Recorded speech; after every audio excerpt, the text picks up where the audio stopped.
Hey kids, welcome to the garage. So, most of you who are longtime viewers will know that the garage is usually a place where we talk about early access games, but today's game, Flash of the Blade X, is coming to us from a little studio called Dosman Games, a studio that is dedicated to making, quote, quality, bite-sized boomer shooter experiences, unquote. And since this is more of a bite-sized experience, I figured that the garage would be a better format for talking about it than a full-on 20-minute dissection with a script and special effects and all of that. Flash of the Blade X is a revamp, top-to-bottom graphical reworking of a game that Dosman Games published way back in January. I didn't hear about it back then, but one of the leads over there, Sam Marshall, reached out to me over Discord, offered me a couple of keys for this and another upcoming game that they have coming out. And the idea of something that's only like an hour long, sit down, plug in, play, and get at it, and then you're done, really appealed to me because as a content creator who is trying to balance his time being a parent and having a day job while trying to get these videos done, it really appealed to me to have something that I could just drop in, play, and then be done with. A lot of these new boomer shooter experiences are kind of hitting egregious lengths, like Nightmare Reaper and Turbo Overkill are like 20 hours long. Like, who has time to replay that? Who's going to casually drop back into a 20-hour experience when you barely have time to remember how to hit the record button when you're trying to make one of these videos? I don't, so let's see what this bite-sized experience is like.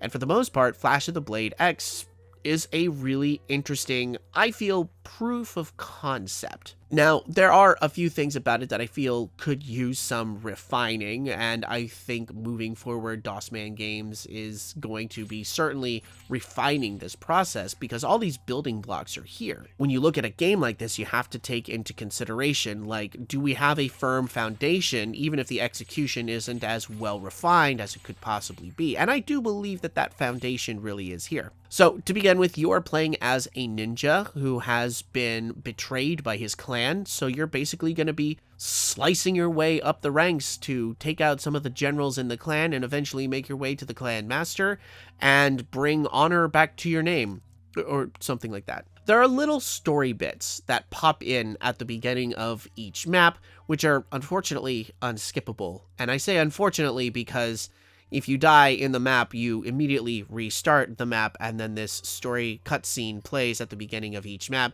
and since it's unskippable and you want to get back into the action, it is a little unfortunate. The story itself, you know, it's just there to explain what's going on, and that's fine.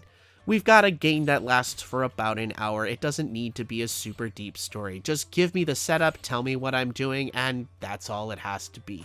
And for this, that's fine. I do think that the execution of it, though, would have been a little bit better if they had just given us, like, a little bit of a, I don't know, like an intro scroll with some voiceover to be like, hey, I'm a ninja. I'm killing these dudes, and here's why.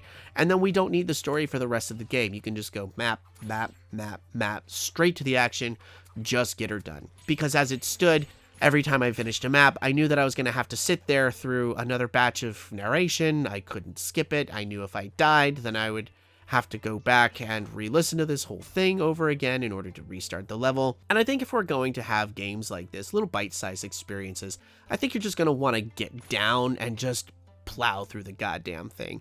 You don't need to pause and take a second to tell me more story every single map.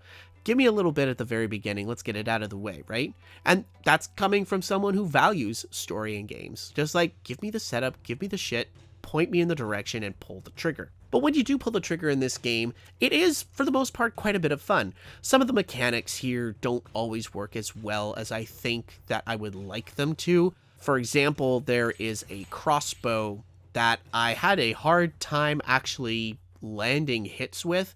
There were a lot of times where the crossbow bolts, bop, bop, bop, bop.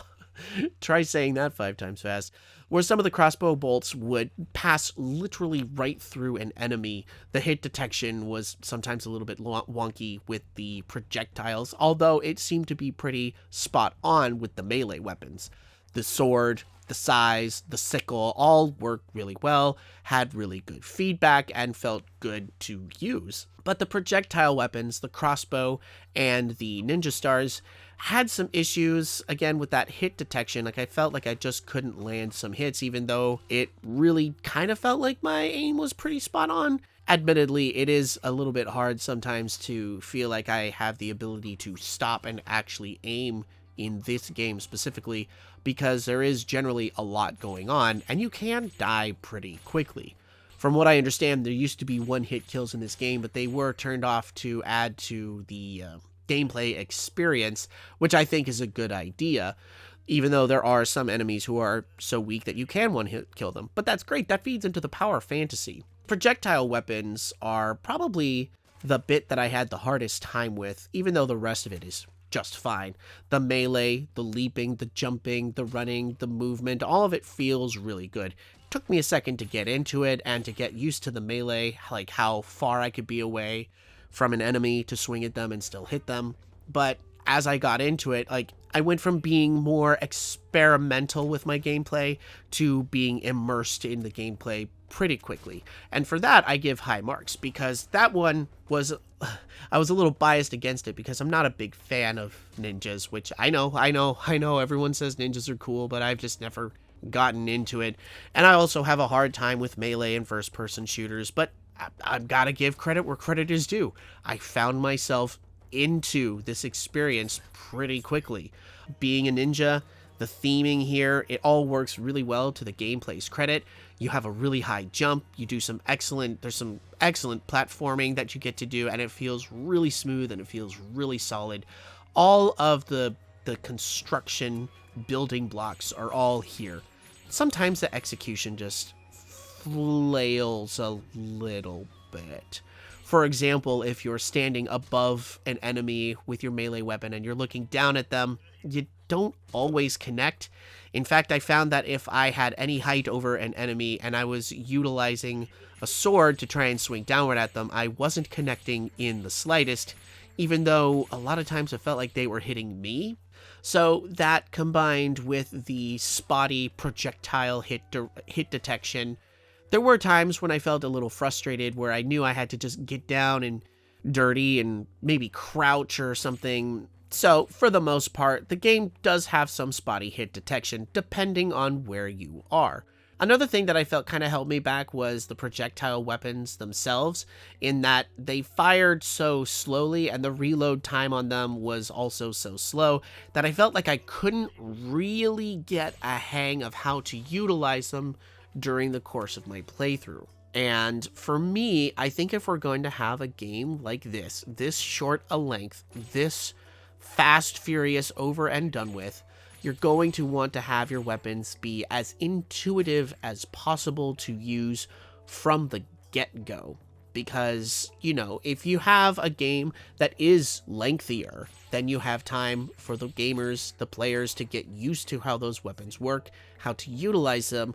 And here, if there's any sort of struggle, any sort of frustration, any sort of lack of desire to experiment with them, you know, you've only got their attention for an hour for the game length here. If the weapons aren't as intuitive to use as possible, then it's a wasted opportunity. Now, again, for the most part, the melee weapons all worked really well. The movement worked really well. It was trying to figure out how to really actually utilize the ninja stars and the crossbow that I felt a little lost. So I didn't end up using them as much as I wanted to. It would have been really cool to use the crossbow from a distance rather than using melee, but sometimes it felt like my projectiles passed right through the enemies. Sometimes it hit just fine, but then the slow firing rate, the slow reload rate, it just didn't really lend itself to the fast and furious ninja gameplay mechanics that we had on hand here. But at the end of the day, I did find myself having a really good time with this, despite my bias against ninjas and my bias against melee and first-person shooters. I found myself really immersed in what was going on here. It felt like a really neat first-person, kind of 8-bit Nintendo Ninja Gaiden sort of game, and I think that's what it was going for, and in that I think it succeeds. Now, for my money, I'm looking at what Dosman Games is working on, what they're putting out. There's a couple of games, one called Reaper and one called Reverend, and they both look a little bit more up my alley. So if this is judging their quality and this is anything to go by, I'm really excited to see what else that they're going to be putting out. I mean, like $2 to $3 for a game of this size is absolutely nothing. And with the graphical quality that I'm seeing here, with the basic building blocks of movement and shooting and gameplay mechanics here, I'm seeing that there's going to be a lot of really great things coming out of Dosman Games in the future. Flash of the Blade X wasn't entirely to my taste. Like, it's not a game that I would pick up and play personally.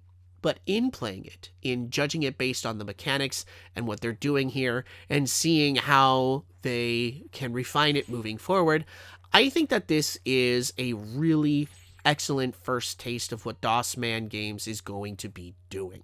Now, for those of you who like ninjas, who prefer the melee combat, this will probably be more up your alley, and it's not bad by any means, certainly not. I definitely enjoyed the game, even though it's not something that's to my particular taste. I'm really looking forward to Reverend, which is coming out next month. That definitely seems more my speed, and if it does anything like what Flash of the Blade X is doing here, then I think that one is potentially a banger, especially for what I like to play. Anyways, thank you kids so much for joining me out here in the garage. Like I said, this is $3 on Steam. If what you're seeing is appealing to you, let me tell you, you're going to like this. Probably a lot more than me. But also definitely check out Dosman Games on Steam. They got Reaper and they got Reverend coming out. I'm really looking forward to those two titles specifically, especially Reverend. Reverend looks like a great little like FMV kind of throwback, like blood influence kind of game. I'm really, really looking forward to that one. So shout out to Sam Marshall at Dosman Games for reaching out to me. Thank you for giving me the opportunity to try this out. I am now very much looking forward to seeing what else you got coming out. And here's to some more bite-sized boomer shooter experiences in the future. All right, kids, thanks for joining me out here in the garage. Remember, sit up straight, eat your vegetables, stay hydrated. I'll see you next time.